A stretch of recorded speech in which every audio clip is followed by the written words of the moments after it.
Welcome to Continued Medical Education Program by Jharkhand Ophthalmological Society Academic Research Committee.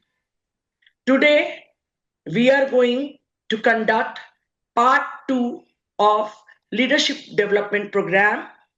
And today, our speaker is Professor Jyoti Verma from Indian School of Management, Ranchi.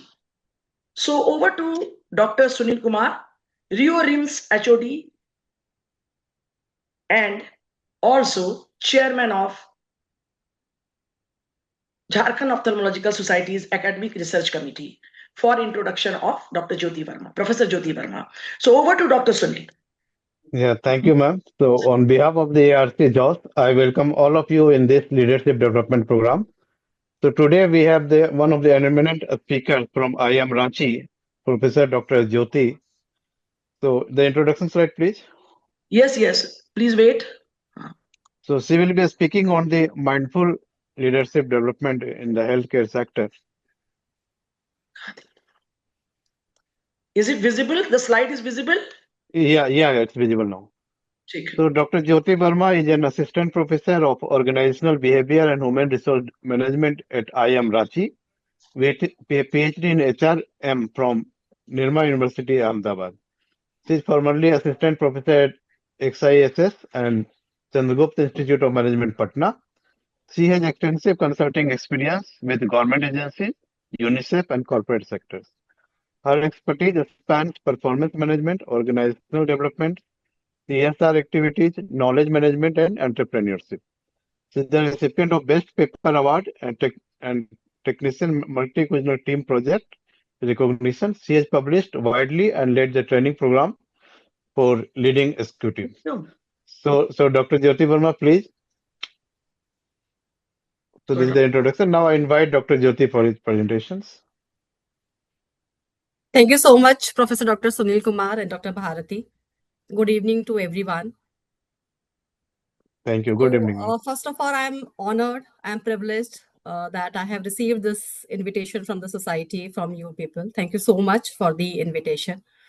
I also wish you all very happy Republic Day, 77th Republic Day. I think this is the best day that you have organized this leadership talk, because our doctors are not less than warriors of our country, right? And we have seen that during the period of COVID. So thank you so much for inviting me. Let me first congratulate Professor Dr. Manish Bansal for his wonderful talk. I got an opportunity to attend last few minutes of his talk, and he is also my colleague. Right, we come from two different domains. So generally, in organizations, human resource management, organizational behavior, and financial management, these are the two domains which are in extremes, right?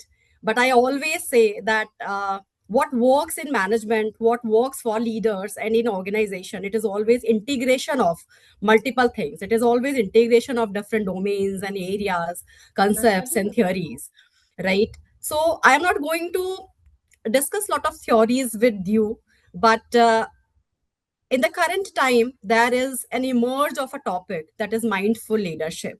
When we see that in day-to-day operations, financial budgeting plays an important role, right? Analyzing cost versus benefits plays an important role. Simultaneously, managing people, managing work, managing operations through people, their skills, their styles, their behaviors, their actions do plays an important role. And from there, the emergence of mindful leadership has come. So before I start my interaction, and I got to know from Dr. Bharati that for long you are organizing certain talks, there is a question for you all. And the question is that who are leaders and what is leadership? What is your understanding as a doctor for leaders? Do you think leaders, that, yeah, please. Yes, the leaders inspire other people for their project to get done, because when we did AIOS leadership program was launched in 2006. In American Academy also this program is running since long. I was one of the first leadership candidate from AIUS. So that time they gave us project, and each one of us was given a project. We had to make that project inspiring someone who can assist us in that project. My project was screening of school children. So I did school screening of 20 lakh school children, but at that time I did 7 lakh school children, government school children. Then the hindrance was how to inspire the leader, other person who is in command with your vision and get the work done. I went to education minister, inspired him with my vision and my project, and then he came with me, supported me, and we could screen 7 lakhs in the first year, and next year we did complete 10 lakhs, and this project was completed. And then I presented this project in leadership development program concluding session. Each one of us had given this project, and later on, when this leadership development program was finished, but I had already become a leader, I inspired with this vision the great Congress leader Jairam Ramesh. And Jairam Ramesh was the rural development minister, central, and very powerful. When I met him, I inspired him with my vision, and then he also came with me, and I did 20 lakhs school, government school going children screening, operated them, sent them back to school. And with that, we inspired the State Bank of India so that they gave us the best Alcon lenses for implantation. Because when in camp, we don't give best lenses, but we had to provide the best access of IQ lenses because the children, best monofocal lenses, because children have a long life. You cannot implant a simple lens. So the leadership is basically whatever you want to do, you have to inspire. Very nice. So thank you so much, Dr. Bharati. And importantly, she talks about two things, like leaders who inspire, who are leaders who take initiatives. So at multiple times, you must have taken initiatives in planning. The initiative, but I had to inspire other people to help me in my initiative to achieve the target. Because perfect. So it is an amalgamation of multiple things. It is an amalgamation of taking initiatives. It is an amalgamation of taking instance for people, your followers, your subordinates, everybody who you are surrounded with. In your context, be they are nurses. In your context, be they are administrators. In your context, be their outsourced staff, your security staff, your canteen staff. In your scenario and context, the other collaborators. In your context, your peers, your competitors as well, the other doctors who are professionals in some other hospitals, right? So who are leaders who take initiatives? And one more point. Yes. Like we will also make a project with you guys, complete project, because when we were doing 2 years leadership development program, for the first batch they gave us many books we had to buy. One of those books were whale done, how the whale jumps. Initially the whale does not jump, but later whale jumps so high, so that how she does that. So there is a concept, and this is known whale done. So there were a lot of books we purchased on their reference, and then we read. Then there were a lot of tasks also. I don't know whether to that detail we will be able to do. Recently, they are doing Pegasus Academy. They are doing workshop of 3 days in Pegasus, and leadership LDP candidates are going there. But I think that now you should start your presentation, because we have in line other people also. Absolutely correct. So I'll share my screen also, but simultaneously, when we leaders who are courageous in nature. And during this process of leadership, one needs to be stimulating, one needs to be respectful, one needs to be charismatic, right? And all these things, from where it come? So everything starts with self-awareness. Everything starts with emotional intelligence. So let me first share my screen. Yeah, Madam Dr. Bharti, first you have to unshare the introduction slides. Yes, please Please stop unshare, ma'am. presenting.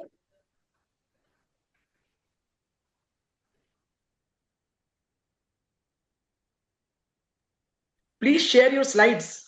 Ma'am, please unshare. Please unshare from your side. First you unshare. She has not given me any slide.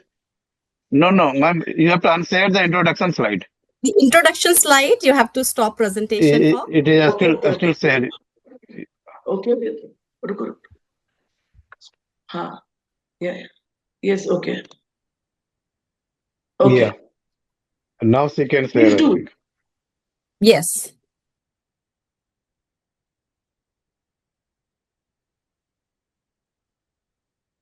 I hope it is visible. Yeah, yes, it's visible now. Yeah. You can do the slideshow. You can do the slideshow. Yes. Yes, perfect. So as you can see, the topic mindful leadership, but from where it comes. And when we talk about leaders, and this program also, the very first question which comes to our mind is, can we learn leadership? And yes, of course, we can learn leadership. So whenever we fail in anything, from our failures, we learn. From our successes also, we learn. We learn from others. We learn from observations. So whenever we are enhancing our skills, whenever we are changing our behaviors, our styles, when it comes on when it comes to listening them, when it comes to be present in the process, we are learning leadership. I request everyone to be on mute, please. Yeah. So who Everyone are else, please leaders? mute here. What is leadership? Like we were discussing, some time back, one who influences is a leader. One who takes stand is a leader. It comes from initiative. It comes from power of intent. But when we are going through all these things, right, what is more important, that are we in the process, right?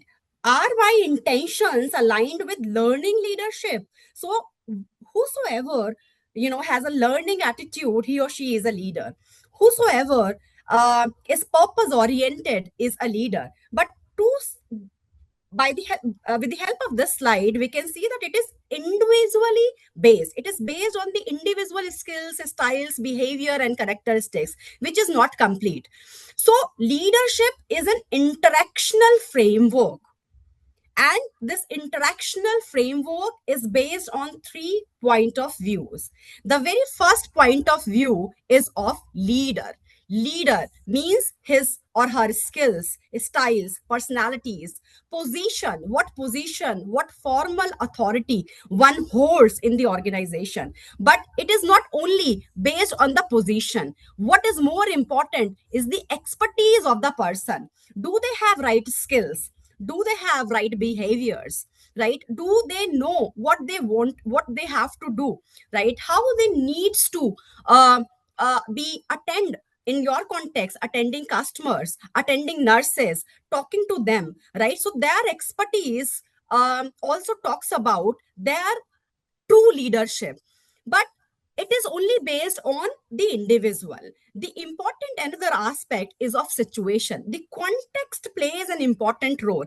And on day-to-day basis, you see various situations. You face various contexts and situations where maybe 2 employees are not gelling well in the organization. They have certain conflicts. They have certain grievances.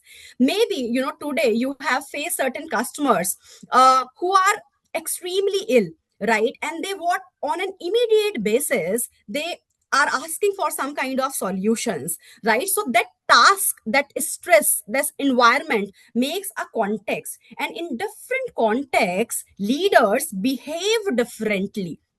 Similarly, your followers. So largely in organizational context, we look for the people who are working with us and the people who are working under us. So their values, their development levels, their norms, their desires, their expectations of multiple things, the cohesiveness which you ask from them and they ask from you, all these things decides on your leadership. So leadership is actually an amalgamation of these three point of views. You cannot overlook any of the point of view. Generally, we see leadership only on leaders, which is based on the individual skills, attributes, personalities, styles of a person, which is not correct. So we cannot overlook the situation, the context. Neither we can overlook the followers, their development levels, their needs, their desires, and their expectations. So many times we are doctors or professors or in any other profession. Many times we get trapped. When we get trapped, when leaders get trapped, they get trapped when they are not learning. They get trapped when they keep themselves in isolation. They get trapped when they have a perception that I know everything, we know it all. If we are taking on too much, right? So I have to, we are less into the role of leaders and more into the role of either dreamers or doers. So we are taking on too much, right? It is more about leadership relates with delegation of work. How do you delegate work? How much time you also spend in training nurses? How much time you spend in training superintendents, the other staff members, right? So if I am taking on too much that I have to do everything on my own, maybe I am getting trapped. Similarly, many times we captured by wrong people. And what do I mean saying here wrong people? Kind of people we hire, right? What attitudes they have. If I give you example of wonderful hospitals and organizations, they hire first for behaviors and attitude of people. Now why?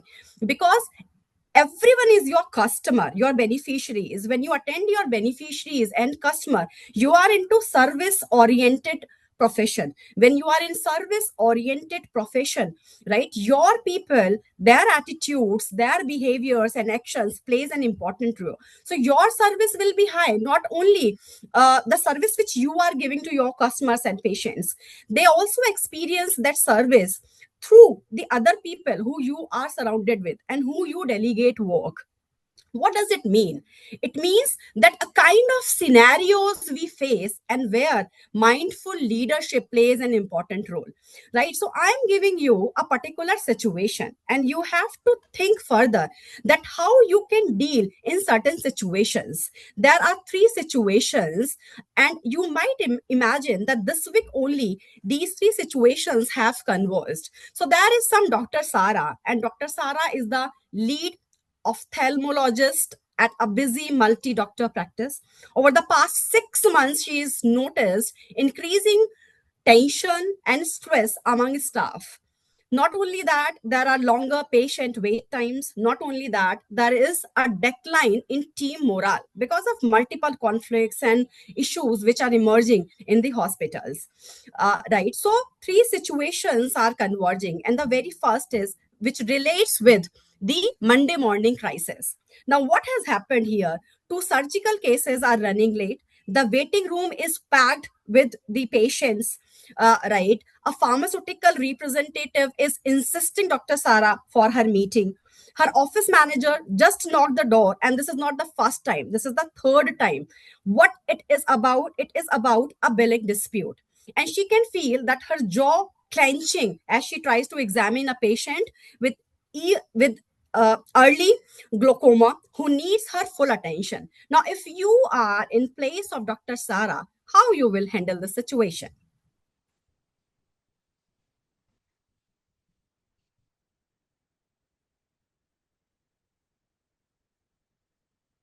Are we together, doctors? Yes. We will ask the medical representative to come later, the office manager to come later. First, we will examine the early glaucoma case, because this is the early glaucoma case which needs her full attention. If it is an urgent glaucoma patient which has a raised IOP, then only we will see. If it is a simple early glaucoma case, we will ask the patient to come after 2 hours, and first we will finish the two surgical cases which are running late. After that, the bills the early glaucoma patients, then bills, and the late evening the medical representative. So do you face certain challenges on day-to-day basis, doctor? No, because in the morning when we are in OT, nobody comes to meet us because our OT nobody can enter. And actually, your situation you have created nicely, but sometimes when we finish the morning OT, and because of the anesthetist, sometimes anesthetist says that he has now no time in the morning. Mostly 100% OT are finished in the morning till 12 o'clock in the morning or maybe 1 o'clock. But since from morning, but sometimes when the anesthetist says that no, I don't have time, I will come at 2 o'clock, then they Yes. prepare that case for 2 o'clock. And then if Yes. suppose some patient comes who is critical, early glaucoma is not critical. Some Yes. patient with glaucoma crisis, some phacomorphic glaucoma, or some patient who has a raised tension, those patients are urgent. Then we will Yes. manage that patient and ask the other doctors to pitch in, other doctors, fellows, because mannitol, IV, this, that, to lower the pressure lowering agent, and we will go to the OT. First OT finish. Absolutely correct. So when you are answering to this situation, it is more about, taking support of multiple support system or establishing Correct. your multiple support system, Yes. right? So what does it mean? It means that is the very first thing is about working on self. The very first thing is prioritizing the context, right? The very first thing is completely analyzing the situation, and you require some time for yourself. When you actually analyze the situation well, prioritize your task, right, you can delegate things to other people also, or maybe you can identify some of the replacements of the people. What does it mean? That you are working through your leadership, right? This is one situation. The early convergence is the staff conflict, right? So Dr. Sarah, senior ophthalmic technician and front desk coordinator, are barely speaking after a disagreement which has emerged between both of them about patient flow procedures. So both have separately complained to doctor, expecting her to fix it up, and she is avoiding the situation because she has other tasks to complete. Simultaneously, she wanted to be out of the situation. She's saying that I want my time out of away from this kind of drama which can be established. Now, if you are in that case, what you will do? How to attend to the grievances and conflicts of people? Will you intervene or you avoid the situation, the conversation?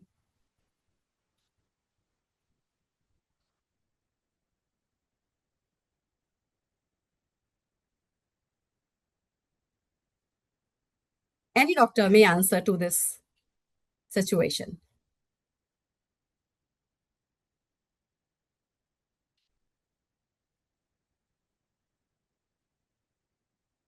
If there is a staff conflict.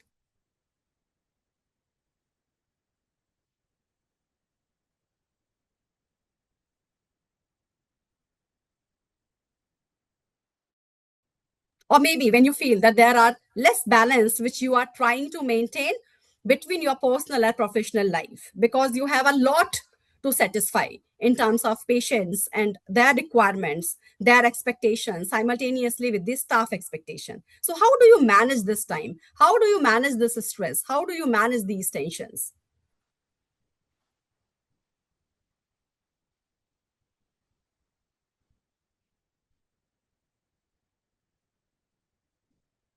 Do I need to come to the session? No, your slide is not visible. The staff conflict, please share it. My slide was visible only. Is it visible now? Yeah, now it is visible. Now it's visible. Yeah. Okay, so simply, I mean, when it comes to managing your personal and professional life, how do you manage it? What challenges you face on day-to-day life? This happens every day. This happens every day. I think time management is very important. Time management is very important, I think. We have to separate the profession. Is very important. Now, we have to separate the profession. Scenarios. I will tell you one thing. So front desk people, most of the time they are at fault. they don't they are not very well trained people. Sometimes they do this, sometimes many a time they do this. Then at this time the manager has to play a role, and manager has to every half an hour check that the patient flow is maintained. And for this there is a floor manager.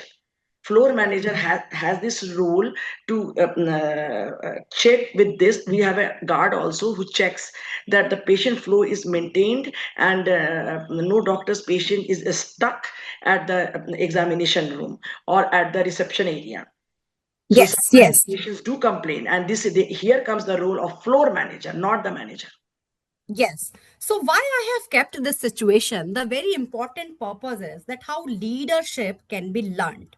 We always say, and I personally always say, that leadership and learning are indispensable to one another.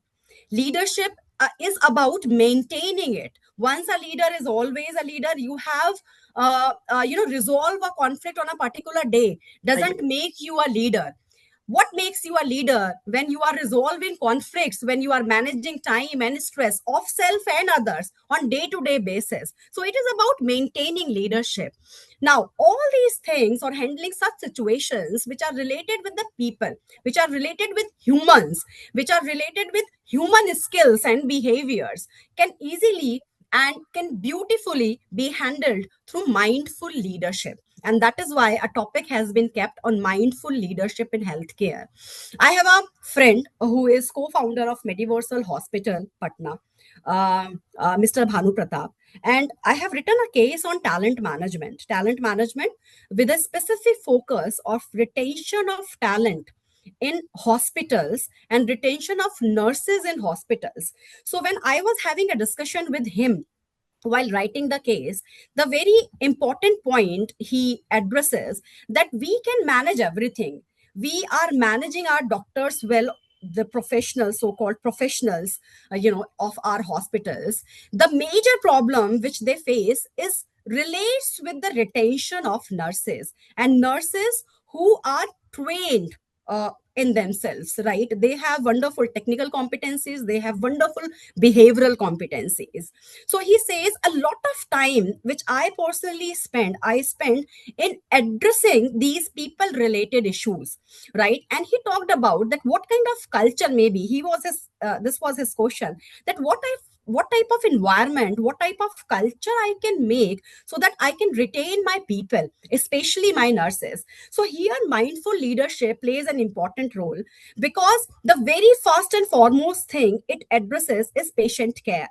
Everything, slowly and gradually you feel comes from service orientation in such context of yours as well as mine. So patient care and workplace culture plays an important role when it comes to retention of people, when it comes to addressing day-to-day people related issues. So what mindful leadership is, it is leading with presence, compassion, and clarity. The previous situations which I have given you, that was more related with where, many times doctor's presence is important, where many times your compassion plays an important role, and the clarity that you provide to everybody, each and every person who connects with you, be it your patient or be it direct nurses and the other staff of administration managers, floor staff or floor manager, which ma'am was talking about.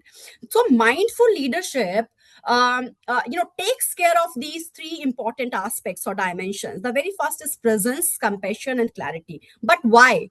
So mindful leadership of doctors help them to create healthier work environments. Why? So that they can improve their patient outcomes. If I talk, on my personal experiences, what we expect from doctors, we expect from doctors that they listen to us at one point of time. Also, if they can address not only prescribing something, but also addressing to the causes of a particular illness, right? So maybe why a person, if experiencing something negative or going through a particular type of illness, what are the reasons behind that?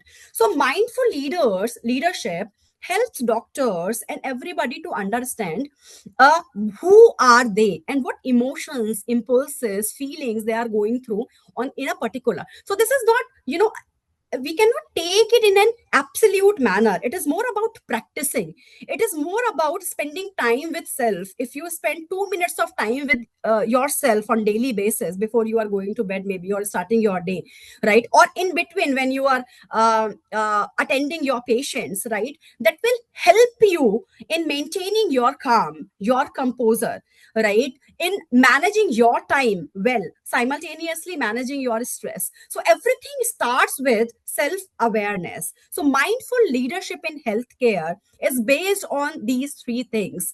Self-awareness, where one understands the emotions, biases, impulses, feelings they are going through, and how it impacts others. Whatever do we do in an organization, be it you or I, the if I am not able to regulate my emotions, the impact is on others. The same is with the other staff and nurses also. It is important to make them understand that why self-awareness is important, because it very well connects with self-regulation and managing one's emotions, feelings, impulses, etc. So for that, it is important to focus on certain attentions. For that, it is important that how much compassionate we are, right? So in mindful leadership, we focus more on compassion, where we lead with empathy. So nothing, we don't only focus on verbal cues of people, we follow what is not said. We follow non-verbal cues, means we understand patients and nurses and other staff through their gestures, their behaviors, their body language, right? What they're not saying. So, getting verbal and non-verbal cues for leaders in the perspective of mindful leadership plays an important role. So, what are the core practices a mindful leader can do, especially in healthcare? So, it is more about taking mindful pauses between what I was talking about. It is more about spending time with self and not hours and minutes. Maybe taking small 2, 3, 5 minutes of break maximum, where you can focus on yourself, where you can focus on your stress, so that you can attend your patients well. So between meetings or maybe during patient routes, these kind of time can be taken. Very important thing is emotional regulation. So it is important to recognize stress triggers, from where these stress triggers are coming, right? This help us in maintaining our balance of profession as well as personal life. So stress triggers, especially in high pressure situation, the context has already presented to you. So emotional regulation, self-awareness plays an important role, and cultivating team well-being. So when we are talking about creating an environment, when we are talking about creating a culture in an organization, a very positive culture, a mindful culture, and a spiritual culture which is based on authenticity, a spiritual culture which is based on creating meaning for others, a spiritual culture maybe which is based on your presence, right? The presence of doctors, the presence of people when you are attending the patients and you are just listening to them instead of providing more prompt or proactive instructions. So it is important to cultivate team well-being, and then we say that it is important to lead by example in setting boundaries and taking breaks, because employee turnover is a challenge which hospitals are now facing in the current time, because of increased competition and because of increased expectations of patients also. You must be observing that nowadays patients are more aware. Everything is available on internet and Google, and when they are coming to meet you, half of the things they have already read, which sometimes actually dangerous to them, because small things Google, you must have also observed and must be listening through patients, that when they are analyzing a lot, when they are searching a lot over internet about their illness, they are going with the negativity, is that something big has happened inside their bodies or happening inside their bodies, which they might not be aware of, right? So dealing with certain situations which I have provided you, certain questions emerge, that how could present moment awareness of leaders change interactions with staff and patients? What boundaries we need to set, or what boundaries or pauses we need to set as doctors, which might build us in day-to-day life, right? How might addressing a particular well-being of self impact the entire practice culture of the hospital? So these are the questions which we need to ask us, and we need to ask on day-to-day basis. So what this mindful leadership can give us? What are the benefits of mindful leadership in healthcare? For leaders, for doctors, it helps in enhancing emotional intelligence, which is based on self-awareness, regulation, empathy, motivation of the people, and building very positive relationships in the organizations. For teams and patients, how it can be helpful? It can be helpful when it enhances patient safety outcomes through the support staff and the other people. So what are the key takeaways from this small session of mindful leadership? We can say that everything starts from self-awareness. Leadership is a complex process, and it is about maintaining it, right? It is more about the way I have served my patient today, how better I can serve tomorrow. So it starts with self-awareness, and self-awareness is the foundation of effective leadership. We know that leadership agility requires practice and reflection. So this particular session opens many reflection questions, that how do I react under pressure? This is the question that we need to ask us in time to time manner. What feedback do I resist, right? What I like, but what I do not like? When am I most effective? In which situations I am ineffective or I was ineffective? And what are learnings which I have gained from that? And how do I further rectify those? Not only rectifies, but whatever my learnings are, how better I can implement those learnings at my workplace, tomorrow. So what drains my energy and how I can regain my energy? How do I make decisions? Have I done any mistake earlier? If I had, then what was that? And what was the learning? And how I can prepare myself not to get involved in similar mistakes in tomorrow. What are my communication patterns? Conversation plays an important role. Communication is more formal in hospitals and organizations, but conversation is more candid. Conversation is more conducive, which people prefer. So mindful leadership is not about being perfect. It is about being present, aware, committed to continuous growth in service of those we lead, we serve. So, as doctors, who you lead, who you serve, right, how you can take them better is more related with mindful leadership as well as true leadership. So, with this, I just end my session. If you have any query, any sharing, please, the floor is open for that. So, postgraduate students, you are only listening and absorbing. So thank you so much, madam. Thank you so much, ma'am. They are tired of every evening long 2 hours classes after working for at least 10 hours every day. But everybody's listening. There are so many in my room also, but they are quiet. So this is a baby step for them towards leadership. And you are holding their hands and taking them further.